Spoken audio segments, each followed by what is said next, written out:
it's me again. Today I'm hauling what I got from my honeymoon in Key West. So we stayed at this really adorable hotel that was right across the street from Ernest Hemingway's house.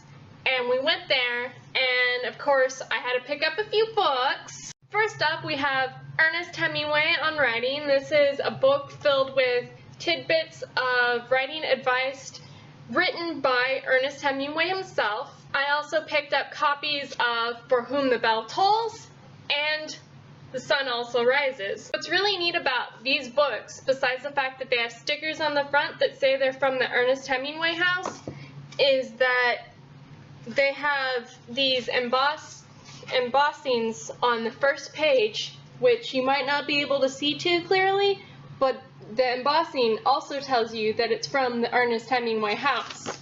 I also picked up a few books from Key West Island Book. I got Styled by Emily Henderson, Secrets to Arranging Rooms from Tabletops to Bookshelves.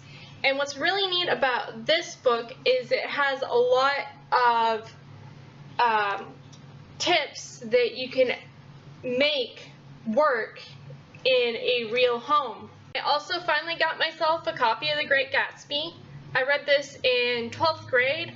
I really enjoyed it, especially just all the symbols and the flowery language, so I'm glad I finally have an actual copy. And the last book that I bought in Key West is Landline. This is the first time I had seen this book actually in paperback in a store. Every other store just sells it hardcover, and frankly my bookshelves are already starting to sag with all the weight. Then I also bought a couple of elastic bookmarks because I wanted to try it out, but I think after trying one on a paperback book that it'll work better with hardcovers so it doesn't bend up the book too much. I also have these books, which I didn't technically buy on the honeymoon, but I'm including them anyways since I bought them like right after. I bought Ensnared, which is the third book in the Splintered series by H. Howard, which is a really neat Alice in Wonderland retelling-ish thing. It involves the actual Alice's like great-great-great-granddaughter or so, who goes back to Wonderland and is of course a bit darker. I've been loving this series a lot and finally got a hold of the third book, The Darkest Minds by Alexandra Bracken. A lot of booktubers really loved this one and it sounded really cool. This is kind of a hefty book, so I think I'm going to be doing some, book curls with this one. When I brought it home, it was sitting on the floor in a stack, and one of my cats decided he needed to lick the cover for some reason. So I bought a copy of Salt to the Sea by Ruta Sepetys.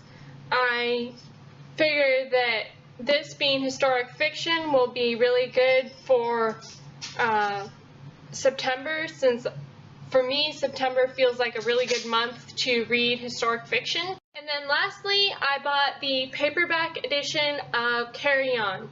I like this cover better. I feel like this looks a lot like a fan drawing, which, based on what I know of what the book's supposed to be about, this is probably one that I'm going to read in October to just kind of jumpstart my October reading.